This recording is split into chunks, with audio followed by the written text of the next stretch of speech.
Hey everybody! Special thanks to our sponsor, Kinetic Impact Airsoft, and their upcoming event, Corporate Wars Blood Money 2. It's going to be at D14 Airsoft in Sanger, Texas, April 14th, 2024. If you use the link in the description below and code MUDDY down there, you will get $5 off your ticket. Every time you use the code and every time someone purchases a ticket, it does go to help the channel, which is going to be awesome, beneficial for me and Kinetic Impact. Also helps you to get a discount for the event. If you like the idea of a Milsim Light event, if you're new to the Milsim world and you're new to events and you don't want to do a 40-hour slogfest, it's just going to break you off, definitely give these guys a look. I think you're going to have a great time. Again, use code MUDDY at the link below, $5 off. Now onto the review. Hey everybody, welcome to the Muddy Reviews.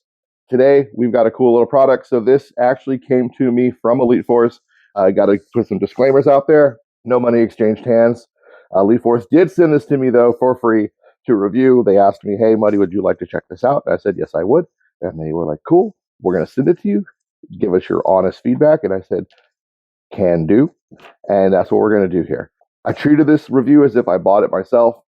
All right, what this is. Well, you already saw what this is because a little logo popped up and I told you what it was. But anyway, this is, and you could read a box. This is an Force CQCX with the integrated tracer tech. This is the Eyetrace unit. This is the new thing that dropped at the beginning of January. Yes, I know it's February. You're probably like, why didn't this review come out already? Well, I wanted to test it really well. So I've been messing with it since I got it, kind of probably like, I think, roughly a little after the first week of January. And it's a lot of fun. So when you get it, you get another jamming rod like you always do. Guys, don't throw this away. Keep them. Throw them in your gun bags. You get a high cap magazine. Yes, YouTube, I know I'm not going to put it in the gun because God forbid I show you how the manufacturer wanted you to play with this thing. Because if I do that, then I'm showing you how to modify apparently, and that's no bueno. Get the box out of here. This is your CQCX. So they've made some changes from the original CQC.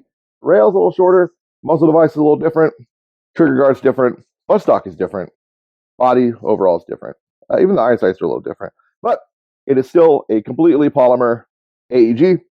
Oh, actually, even the rear sling plate's different. It's more of like an L119A1-ish type sling plate. They had like a CQB type sling plate on the older one. Otherwise, very similar. MLOK front. They've got an integrated point right here for a sling. One of the little detents, push-ins, quick release ones. I can't remember the nomenclature because I'm freaking monkey. But anyway, those things work, and they work great. I actually used it when I played with this, and it was great. Buttstock doesn't have that, though, if you'll notice. It's just a standard crane-style stock. So the older model actually had a detent in it for one of these bad boys, but the front end didn't. So why they decided not to, well, why they swapped places, I don't know. Elite Force, I wish you guys had put a QD back here. It would have made so much more sense. Old style stock had a little lever here, drop down, little hinged drop down. This is your standard crane. You push in the little detents right here, pull it off, and you've got this little protector for the battery slot that comes out, and that's where you access your battery right there. It's inside the buffer tube, and you've got two hollow channels here. I was off camera, sorry, and that's where you can put some batteries. Now, I will tell you, this bad boy is a bit of a battery hog. Now, I was running 11.1s in it. We were running the 11.1. Oh, can't get that in. There we go.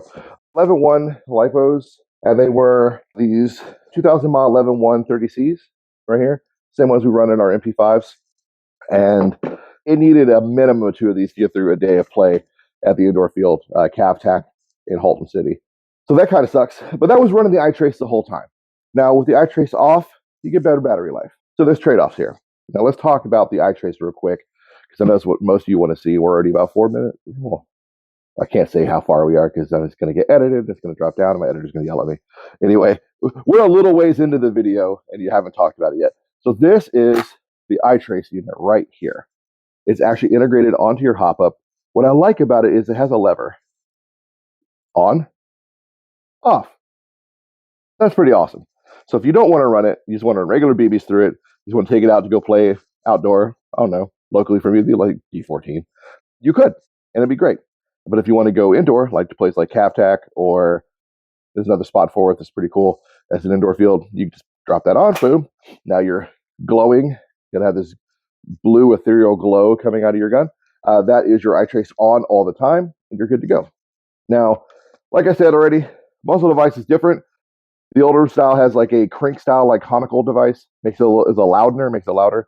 The rail is actually a little shorter on this guy. It is MLOK compatible. It does work. I verified it. I actually had run a MAGPUL MLOK grip on here the entire time I tested this gun. I really enjoyed it.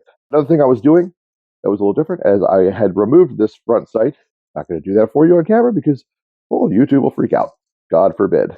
It's just a front sight. But I had put a light up here. I actually ran one of these guys. This is a replica of a Insight light, and this was fantastic. I put it right there on the front, and then I ran an optic with a riser. I ran a AK Fire 558, which I've already reviewed on the channel. Actually, it was this guy right here on this riser that I've not reviewed yet. And that combo actually gave me a great height over bore that I could see, and I could clear the light with no problem. It was really fantastic indoors. It made good side alignment, good side picture, and I was able to use the light functionally with such a small package, and it was a lot of fun. Now, I did use a different buttstock, same exact style, looked just like this one, but it had a QD back here. Sorry, Elite Force. I did test this with the stock with their stock on for a little while, but I did switch it out when I was playing indoor to run the sling. That was just kind of how it goes. The grip here is a Troy style. If I remember correctly, it kind of reminds me of a Troy. If not, it's Troy-ish. Personally, I don't mind the grip angle, but I would probably swap this out for a MAGPUL at a later date. That's just me. And then the front iron is plastic, and it is definitely a Troy style plastic iron. It goes up and down.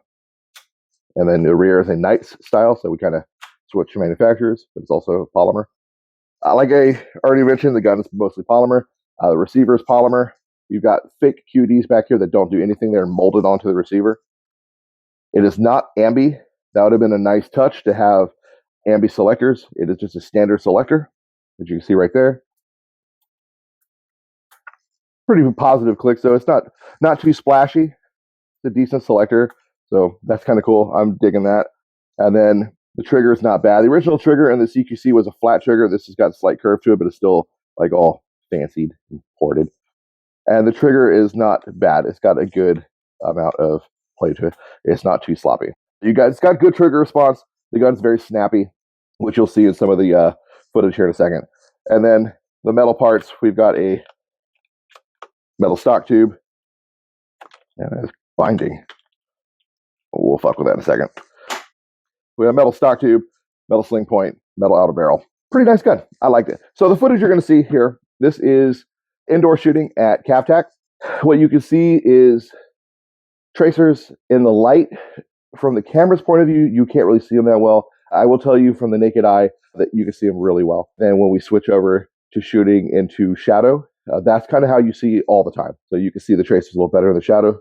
Big thanks to the guys at CAVTAC for letting us shoot inside the field in between games and do some recording. I really appreciated that. And then big thanks to Scuba over at D14 for the footage you're seeing now. So this is actually the footage we tried to shoot at D14 at night to do a good night shoot, but the camera just wasn't good enough to really pick everything up. But you can see the tracers really well here. They're extremely bright. And we are shooting from it's 50, 100, 150, 200, and all the way out to 250. The CQCX really wasn't getting out to 250. We were getting out to 200 pretty reliably, and we were just crushing 150 with no issues. It was straight and perfect. So the gun is very accurate for what it is, even with the trace, and the tracers are fun as hell to play with. I mean, it's like Star Wars. I don't have a ton of experience with tracers, but I can tell you now I want all the tracers because this was stupid fun. There is going to be some more Eyetrace guns coming out from Elite Force over the year. And I'm pretty excited about the different Eyetrace unit guns that are going to be coming out. I want to see more of these, and I'd like to see some higher level Eyetrace models. I would like to see some full metal Eyetraces, stuff like that. Now, big questions I've been asked already from other people that knew I've been testing this. Can you take the Eyetrace unit out and drop it into another gun? I don't know. I didn't rip this thing apart and go deep inside of it. I did not rip the internals apart. I don't know what's inside the gearbox because that's not my purview. I'm not a tech, and I wasn't going to destroy this thing while testing it. Now, I will probably do a follow-up once this is all said and done because I am going to hang around to my guys and let them all, get some time with her, and we're going to dig deeper into it. I'm going to see if the guys want to rip the gearbox apart and tell me what's inside of it. Give me a better understanding of what's there. And we might even see if we can pull the Eyetrace out and drop it into something else. Who knows? Sky's the limit. That's going to be down the road, though. Don't expect that anytime soon. I'm going to, like I said, I'm really going to pass this thing around to my little group of friends and see if they can really beat it up any further than I did and get more information. So expect periodic updates about this guy. But so far, so good. Myself, my son have been testing this for a month now. He loves this thing. He thought it was amazing. I really enjoyed it. He ran this thing really hard at CAVTAC. Most of the CAVTAC footage is him, and he ran this thing super hard. I think these things have a massive place in the community as a whole. They're definitely going to be great for speed softers and up and comers, guys who want to get a relatively inexpensive gun but have the ability to run tracers and they don't want to have to buy a tracer unit separately.